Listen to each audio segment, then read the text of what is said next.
Ini langsung ditimbang ya. Berapa? 5,2 kilo guys ya. 5,2 kilo. Wah, mantap nih. Wah, ini bener-bener VA-nya tinggi. Nah, kalau dipakai power supply mantep ya. Masih meragukan nggak? Wah, ini tangan satu berat guys. Assalamualaikum warahmatullahi wabarakatuh. Halo guys, sehat selalu. Nah, ini rezeki nomplok ya guys. Saya nggak tahu ini murah apa mahal. Yang jelas saya ini dapat trafo seharga 250.000 dengan berat 5,5 kg.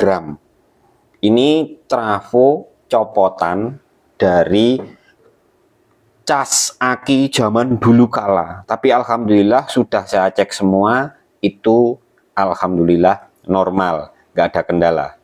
Nah, di sini saya akan berbagi tips. Yang pertama, beli trafo bekas ya. Itu yang harus diketahui apa? Nah, itu. Tapi sebelum itu, gini ya guys, saya dapat 250.000 trafo ini. Kawatnya gede guys. Kaku ini guys kawatnya. Ini single ya guys, bukan CT. Jadi 0. Jadi trafo 0 gitu ya, kalau orang bilang.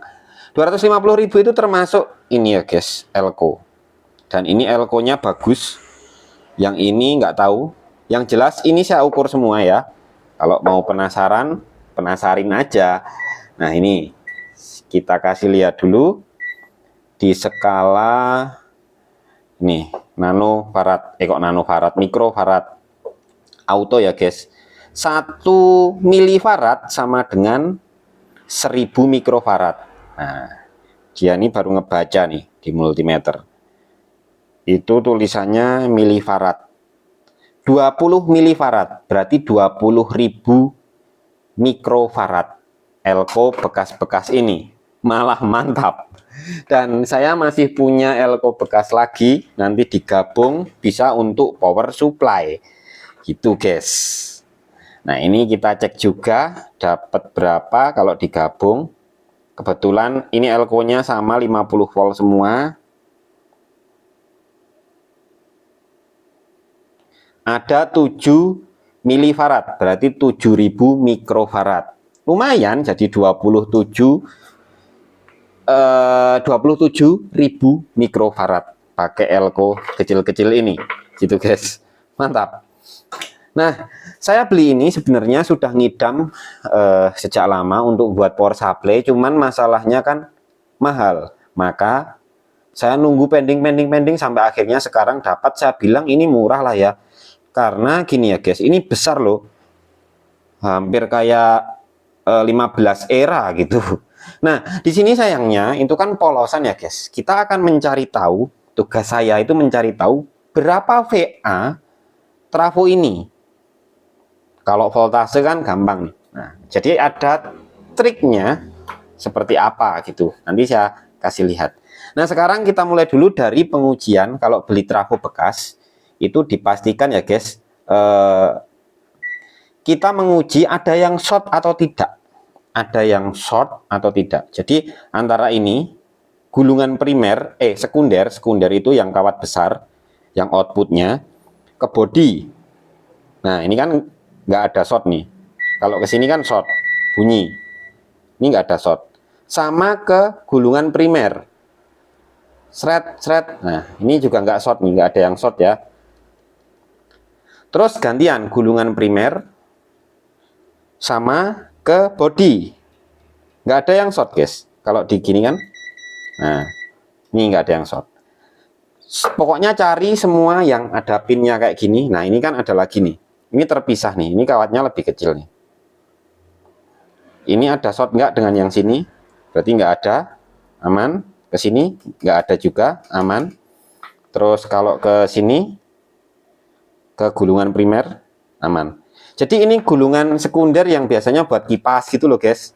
12 volt misalnya kayak gitu ya. Atau 5 volt kayak gitu. Atau 3 volt. Nah, ini yang utama primernya gitu. Nah, sampai di sini Semoga kalian paham. Nah, kalau mau lebih aman lagi, kalian coba untuk mencolokkan trafonya kalau beli bekas. Ditunggu ya 10 menit lah. Trafonya panas enggak gitu ya, guys. Colokin gini. Ini sudah saya colokkan langsung. Tunggu 10 menit. Kalau nggak panas ya masih aman gitu. Kalau ditunggu 10 menit kok panas banget, nah berarti ada kumparan yang setengah kayak terbakar gitu ya, guys. Kayak setengah terbakar. 10 menit nggak panas, kalau hanya hangat sedikit gitu nggak masalah, nggak masalah. Nah, oke, ini sudah saya tes semua aman. Nah, kemudian saya akan mengukur voltase pada bagian outputnya. Ini outputnya AC karena belum dipasang dioda. Berapa? Ada 23 volt. Kita lihat voltase di bagian input PLN-nya. Ada 227. PLN lebih tinggi dari 220. Oke lah, nggak masalah. Jadi kita akan menghitung berapa VA trafo ini pakai tabel ya, guys. Nah, sebelum itu kalian pastikan bisa mengukur diameter kawat ini sama kawat di sini pakai SketMat, guys ya. Nah, saya sudah mengukurnya tadi menggunakan SketMat. Gulungan primer yang nyolok ke PLN itu ini ya, guys. Saya cabut dulu ya, guys, biar nanti kalau nggak sengaja nyentuh nggak kesetrum. 0,85 mm diameternya. Nah, ini mampu menghantarkan arus sebesar 3,6 ampere. Jadi dari PLN itu bisa masuk arus sebesar 3,6 ampere. Nah, lalu berapa ampere trafo ini? Ampere trafo ini bisa dilihat dari besarnya kawat ini. Kawat ini sudah saya ukur pakai SketMat. 2,6 diameternya milimeter ya, guys. Nah, dia mampu menghantarkan arus 33,8 ampere, menghantarkan arus 33,8 ampere. Artinya trafo ini sekitar 30 ampere gitu ya, guys. Kita bulatkan ke bawah saja. 30 ampere trafo ini. Mantap ya, guys. Mantap sekali.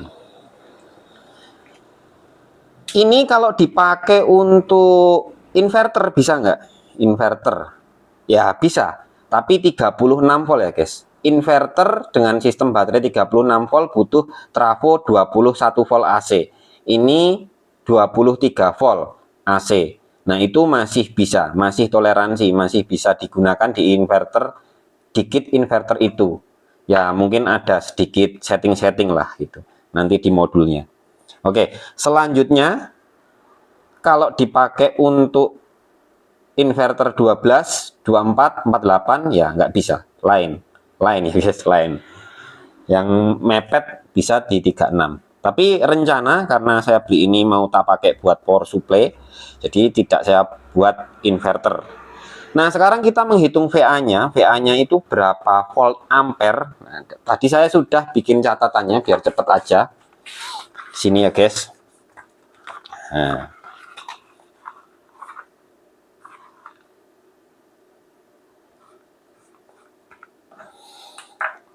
tadi untuk gulungan primer itu 3,6 ampere kemampuannya, kita kalikan listrik 220 volt. Saya pengali pakai 220 aja ya, guys, biar sesuai standar gitu. Ketemulah 792 volt ampere. 792 VA gulungan primer. Dan gulungan sekundernya itu dari hasil kali, yaitu 33,8 dikali tegangan voltase. Nih 33,8 kali voltase 33,8 dikali 22,8. Nah, 22,8 volt ini tadi sebenarnya pas PLN saya itu tadi sedang turun, itu ngukurnya saya itu ketemunya 22,8 volt AC. Makanya di sini saya pengalinya ini. Makanya ketemu di catatan saya itu ini ya guys, 770 VA, 22,8 volt. Ini volt. Jadi pas PLN tadi di sekitar 220 itu saya ngukurnya dapat 22,8 volt. Nah, angka ini berbeda itu kenapa? Karena gini ya guys, pada gulungan sekunder itu harus mampu dihandle oleh gulungan primer, maka VA yang di atas ini lebih besar, itu wajar. Jadi ketemunya itu nanti ya ini sekitar 770 VA ini. Lalu apabila kita kalikan power factor 770 VA kalikan 80%, ketemu 616 watt. Gitu ya guys. Sisanya kemana? Yang 20%-nya dirubah jadi panas, jadi induksi, dan lain-lain gitu ya guys. Karena volt ampere ini baru perkalian. Setelah dikalikan power factor rata-rata 80%, maka ketemu 616 watt kemampuan trafo ini ya guys. Gitu. Dan trafo ini mampu mengalirkan sampai 33,8 ampere maksimalnya. Karena dikurangi power factor, mungkin ya di bawahnya ya sampai 30 ampere gitu aja lah ya. Intinya trafo 30 ampere maksimal. Dan sangat alhamdulillah sekali 30 ampere beli harga 250.000 walaupun bekas udah dapat sama elko-nya. Saya nggak tahu mahal apa murah, tapi bagi saya karena saya butuh, daripada beli baru segini nggak dapat harga segitu ya guys. Harga 250.000 tuh nggak dapat 30 ampere voltase segini, setahu saya ya guys. Gitu. Nah, oke guys, selanjutnya ini hanya sekedar saya ngumpul-ngumpulkan alat-alat untuk merakit power supply yang saya idam-idamkan sejak dulu karena masalah dana, di press budget terus. Tapi udah ada step down 20 ampere, nggak apa-apa pakai 20 ampere aja karena buat mainkan voltase ini. Paling saya juga nggak akan pakai sampai di atas 20 ampere. Step down ini sudah ada pengaturan arus dan voltase. Dan saya juga sudah menyiapkan potensio multitune. Tapi sayangnya saya salah pembeliannya ya guys. Ini potensionya ini untuk mengatur 10 kali putaran gitu ya guys, tidak kayak potensio biasa. Ini 10 kali putaran kita bisa ngatur akurat sampai ke koma-komanya, misal 12,56 gitu 7. Nah itu bisa ya guys. Dan yang satu buat pengaturan arus, yang satu buat pengaturan voltase, pakai ini. Terus untuk pembacaan arusnya saya memperbaiki wattmeter yang kemarin saya sudah bikinkan videonya itu ya guys, pakai ini, pakai wattmeter ini. Dan rencana kalau saya sudah beli potensio multitune-nya, ini salah ukuran ininya aja ya guys. Kalau knopnya ini bisa diambil, salah ukuran. Ini harusnya itu 100K, saya belinya 10K. Nanti dipakai buat kebutuhan yang lain. Maka saya harus beli dulu yang biru-birunya ini, potensionya baru bisa dirakit. Nanti nggak usah pakai casing dulu, casingnya baru tak pikirin. Tapi nggak tahu nanti ngerakitnya kapan karena beli potensionya nunggu pas sekalian beli apa gitu guys. Jadi nggak nyelake, tidak buru-buru. Yang jelas saya hanya berbagi pengetahuan apa yang saya ketahui.